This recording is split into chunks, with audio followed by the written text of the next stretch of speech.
राणा जी, अब हमें फिक्र हो रही है। आपके कहने पर, आप पर भरोसा रखकर हमने शंभू राजे को सारी बातें बता दी। उनके मंत्रियों के सारे सारे राज खोल कर रख दिए, सारे षड्यंत्र बता दिए। और उसी वजह से शंभू राजे बच गए। हाँ, लेकिन अब हमें फिक्र हो रही है हमारे अब्बू जान की। अब्बू जान? जी राणा जी, जब उन्हें पता चलेगा कि काफिर का स्वराज्य बचाने में हमने मदद की, अब उनके गुस्से का कहर हम पर भी टूटेगा। आज तक हमने उनकी हर बात को ना कहा है। शहनशाह, आप जरा पण चिंता ना करो। एक शाही खानदानी फर्जंद के नाम को उचित हो ऐसा ही काम कियो है। राणा जी, दोस्ती का धर्म निभायो है। आप आलमगीर औरंगजेब की चिंता ना करो।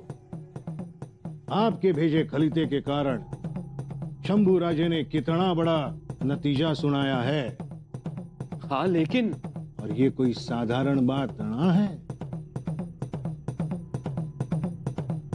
साधारण बात ना होती तो वो हमें खत लिखते, खलीता लिखते। खुदा जाने क्या है उनके मन में।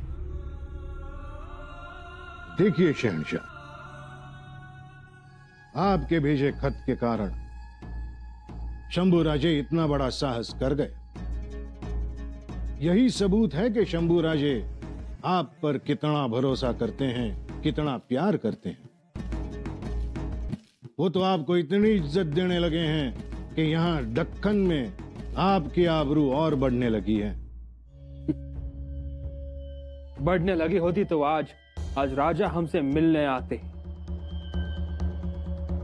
जरूर मिलने आएंगे। एक विनती है शहनशाह,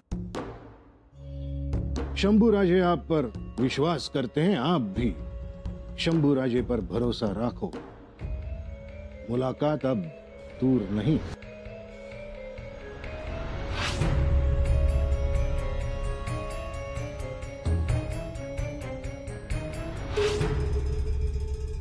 काय आहे मनात मातोश्रींच्या? खुलेपणानं त्या बोलत का नाही? राजांशी बोलायचं नसेल तर आमच्याशी बोलावं, परंतु बोलणं तर दूर, आतून साथही देत नाहीत त्या। जगदीश्वरा, आता या घरच्या आघाडीचा मुकाबला कसा करायचा? कशी काढावी समजूत मातोश्रींची? आपण तर हात टेकले, कोणालाच त्या दाद देत नाहीत। आपण लवकरच राजांना भेटून त्यांच्याशी बोलायला हवं। भेटीत काय बोलणं झालंय ते त्यांना विचारायला हवं। राजे काय बोललेत काय नाहीत काही कळत नाही। एखादा जिव्हारी शब्द लागल्यामुळे तर नाराज झाल्या नसतील ना मातोश्री? पण याची सगळी उत्तरं राजेच देऊ शकतात। आधीच कारभाऱ्यांना सजा दिल्यामुळे अनेकांची मनं दुखावली आहेत। त्यात मातोश्रींनी मनाला लावून घेतलेलं दिसतंय। जर काही बरं वाईट करून घेतलं तर?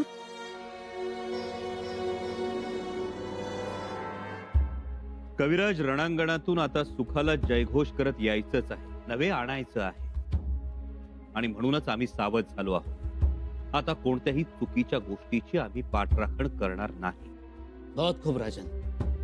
आणि कविराज, हाच जयघोष अखंड राहावा म्हणून आज आम्ही मातोश्रींना सुद्धा निर्वाणीचं बोललो। गरजेचं होतं कविराज। खदखदत होतं आमच्या आत, आतून आमचं अंग भाजून निघत होतं। तर बोललो नसतो तर आमचाच स्फोट झाला असता, म्हणून बोललो। कविराज, अहो पूर्वीच्या महाराणी आणि आताच्या राजमातोश्री म्हणून किती काळ सहन करायचं आम्ही? दरबारात त्यांना आम्ही कारभाऱ्यांच्या बरोबर एका तराजूत तोलू शकलो नाही का? तर त्या राजमातोश्री आहेत म्हणून। पण कविराज, आम्ही सुद्धा अशा बापाचे पुत्र आहोत ज्यांनी सत्यासाठी स्वतःच्या मुलावर निवाडा चालवला होता। जे जानता हो राजन, ऐके। पण कविराज, खरं सांगू तर या गोष्टींचा खूप त्रास होतो आम्हाला। राजधर्मही पाळायचा आणि नाती सुद्धा सांभाळायची। राजन, राजधर्मही पाळायचा आणि त्यासाठीच तुमच्या हाती दुधारी तलवार आहे. कविराज, त्याला पर्यायच नाही. आता आम्ही दुधारी तलवारच चालवणार. पण कविराज, आपल्या विश्वासातल्या सरदारांना बोलावून घ्या. मंत्र्यांना दिलेल्या शिक्षा त्यांना रुचल्या आहेत की नाहीत हे पाहावं लागेल. जी. काही गोष्टी पटवून सुद्धा द्याव्या लागतील. त्याचबरोबर घडलेली घटना रयतेपर्यंत कशी पोहोचली, रयतेनं ती कशी समजून घेतली, रयतेपर्यंत खबर पोहोचली की अफवा, हे सगळं तपासून पाहावं लागेल. जी राजा. आणि कविराज, सरसेनापती हंबीरराव मोहित्यांना तातडीनं बोलावून घ्या. घडला प्रकार त्यांना सांगावा लागेल. कविराज, त्याचबरोबर ज्यांना हत्तीच्या पायी दिलं, ज्यांना तोफेच्या भांड्यासमोर उभं केलं, ते शेवटी आपलेच होते. त्यांच्या घरच्यांचं सांत्वन केलं पाहिजे, त्यांना राजधर्म समजावून सांगितला पाहिजे. आणि कविराज, या सगळ्यात आपल्याला वेळीच सावध केलं ते शहजादा अकबर आणि दुर्गादास राठोड यांनी. राजन, आता अकबर भेटीस विलंब नको. आम्हालाही तेच वाटतं. भेटावं शहजादा अकबरास. ही भेट झाली म्हणजे पुढच्या राजकारणाची दिशा ठरवता येईल. कविराज, आम्ही सांगतो त्या नोंदी करून घ्या.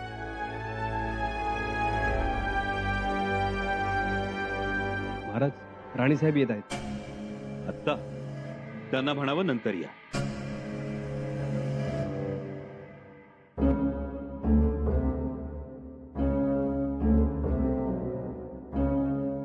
माफी असावी, परंतु राणीसाहेब, आम्ही महत्वाच्या मसलतीत आहोत.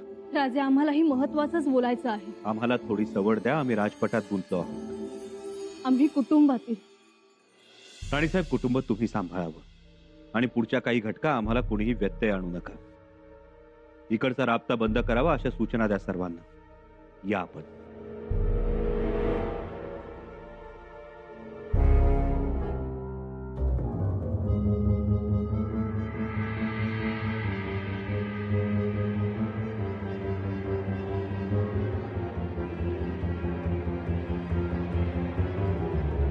बाळराजे, वहिनीसा.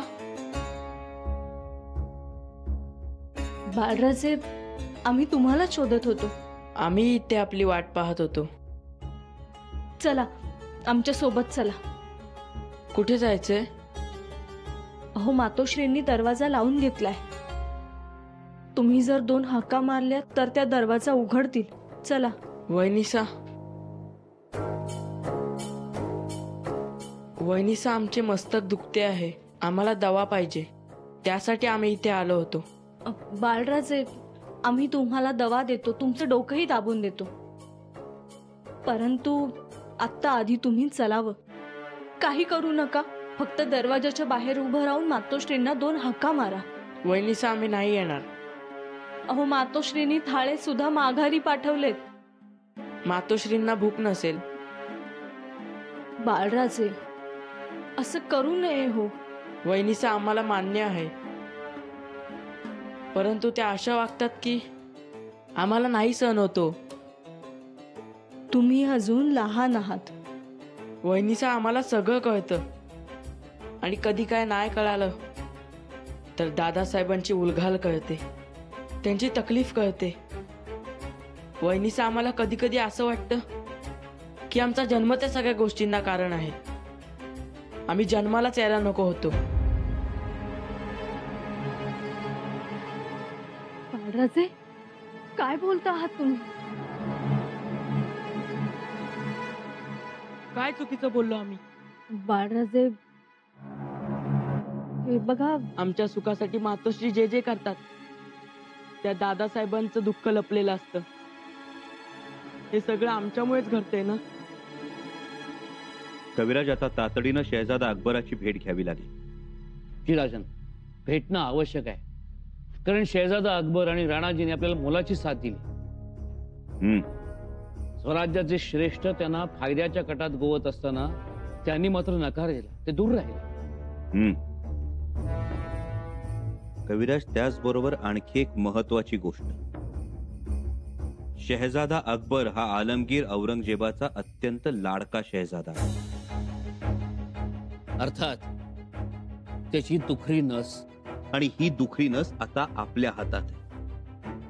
आपण जर योग्य वेळी ती दाबत राहिलो तर आलमगीराला वेदना असह्य होतील. राजन, आपण बुद्धिबळातले जाणकार आहात, अनेक चालींमध्ये माहीर आहात. आपला खेळ पाहून स्वतः मिर्झा राजेही अचंबित झाले होते. राजन, शहजादा अकबरालाच प्याद म्हणून आपण राजपटावर उतरवलं तर? अगदी आमच्या मनातलं बोललात कविराज. आपण शहजादा अकबराला राजपटावर उतरवायचं, पण प्याद म्हणून नाही.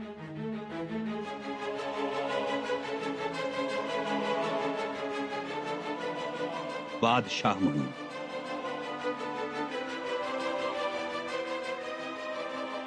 राजन, औरंगजेब भलेही दख्खनीत उतरण्याची घाई करेल, आपण अकबराला पाठबळ द्यायचं दिल्ली काबीज करण्यासाठी. वा राजन वा. ज्यानं औरंगजेबाची दुखरी नस दाबली जाईल. लिहा पत्र अकबरा, जी. भेटीसाठी येत आहोत. जी राजन.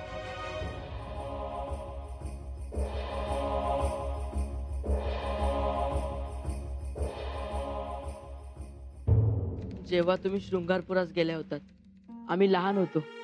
आबासाहेब दक्षिण मोहिमेवर गेले होते. आठवतंय ना तुम्हाला? हो, आठवतंय ना. तेव्हा त्यांनी आम्हाला गादीवर कसे बसायचे, निवाडे कसे करायचे, चालताना कसे चालायचे, मुजरे कसे स्वीकारायचे याचे धडे दिले. तलवारबाजीचा रोज सराव करून घ्यायचे. हो, हे ऐकलं होतं आम्ही. एवढंच नाही वहिनीसा, आम्ही संस्कृत मधून काव्य बांधावं असं कारभाऱ्यांचं म्हणणं होतं. हे सुद्धा कानावर आलं होतं आमच्या. शेवटी बळे बळे बसवलेच. निवाड्याचा सरावी करून घेतला. दाईसाहेब, तुम्ही हे सगळं विसरून जा. आम्हाला उंच दाखवण्यासाठी दादासाहेबांना कमी लेखायचं. कारभाऱ्यांनी कागाळ्या केल्या. आम्ही आदर करणारे, आम्ही कमी बोलणारे, आमची समज मोठी. आणि आमचे दादासाहेब मात्र संतापी, उग्र असं सर्वांना सांगायचं. वहिनीसा, योग्य होतं का? सांगा ना वहिनीसा. हे योग्य नव्हतंच. मग का अशा वागतात आमच्या मातोश्री?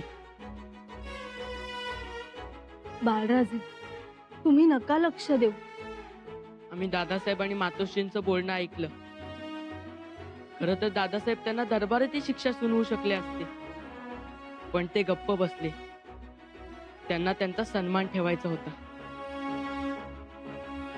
एक शब्दही बोलले नाहीत त्यांना, पण महाल येऊन खूप काही बोलले. छत्रपती मातोश्रींना शिक्षा देत नाहीत हे आम्ही ऐकलं.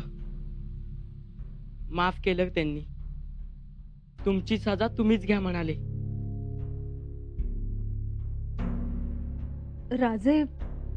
राजे असं म्हणाले? हो, खूप चिडले होते. अरे देवा. चिडणारच ना वहिनीसा. कशाला त्या अनाजी पंतांच्या होला हो केली. अर्ध स्वराज्य आबासाहेबांचं त्या अकबराला. बाळराजे, तुम्ही नका या गोष्टींचा विचार करू. वहिनीसा, तुम्हाला काय वाटलं? आम्ही विसरलोच नाहीत. आमच्या लग्नात आम्ही तुम्हा दोघांची किती वाट पाहिली, पण तुम्हाला नाही येऊन दिले.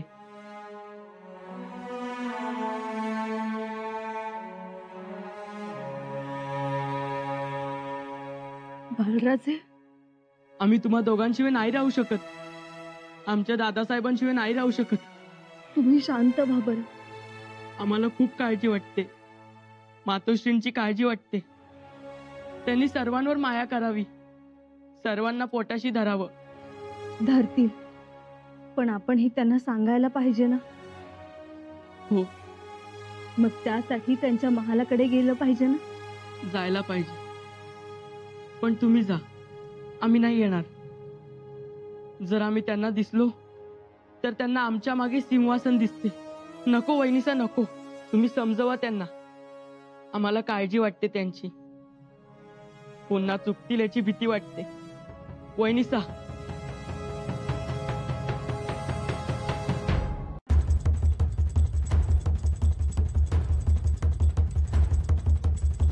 थोरल्या बाई साहेब, दरवाजा उघडा. उघडा हो दरवाजा. राजमातोश्री, हो राजमातोश्री, हवा उघडा की दरवाजा. बाई साहेब, आम्ही आलोत. आमचा तरी मान राखा. उघडा ना हो दरवाजा. काय झालं? नाही उघडला दरवाजा? नाही ना, दरवाजाही उघडत नाहीयेत आणि काही बोलतही नाहीयेत त्या. आणि हे काय, तुम्ही अशा मोकळ्या हाताने? बाळराजे कुठे आहेत? बाळराजे येत आहेत ना? नाही, नाही म्हणाले बाळराजे. काय नाही म्हणालेत? हो, हवं जरा समजावलं असतं तर आले असते. आम्ही खूप समजावलं, मिनत्याही केल्या, पण बाळराजे नाही म्हणाले. आता काय करायचं? थोरल्या बाईसाहेब एवढी साधी गोष्ट केवढी मोठी करतायत. त्यात राजेही मोठ्या मसलतीत अडकले. आम्ही भेटून आलो त्यांना. शंभूराजेंवर खूप मोठी जबाबदारी आहे. त्यांना ह्या गोष्टीत लक्ष घालायला सांगणं योग्य नाही. पण मग आता काय करावं? मातोश्री, मातोश्री, अहो उघडा ना दरवाजा.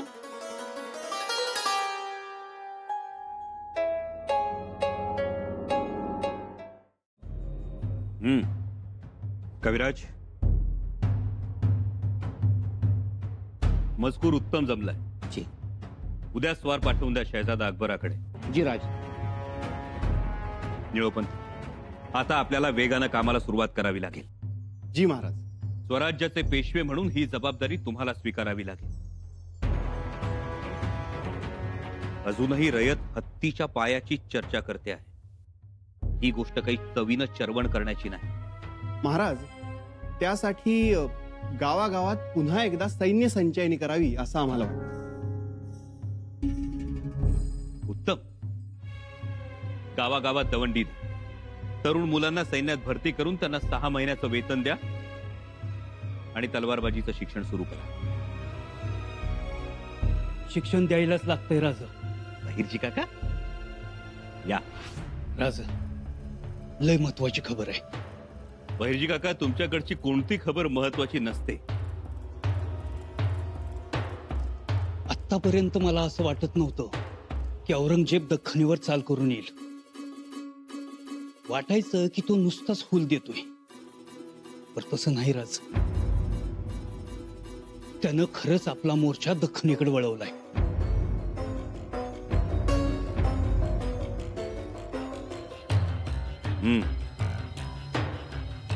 पण आम्हाला ते अपेक्षितच होतं. महाराज, औरंगजेब दख्खनवर पोहोचण्यापूर्वीच आपण त्याच्यावर हल्ला करूया आणि त्याचे मनोधैर्य खच्ची करू. एकदम दुरुस्त फरमावलं निळोपंत. आपण युद्धाची तयारी करूच, पण त्याचबरोबर एक खबरदारी घेतली पाहिजे. युद्धभूमी ही मोगलांच्या प्रदेशात तयार करायची, स्वराज्यात नाही. बेहतरीन. राजन, आपण रणनीती तयार करूया. होय, आता आपली माणसं औरंगजेबाच्या तळावर आहेत. औरंगजेबाच्या खास विश्वासू सरदारांच्या शामियान्यात तंबूत आपली माणसं आहेत. उत्तम. कविराज, शहजादा अकबराला लिहिलेल्या खलित्यातला मजकूर बदला.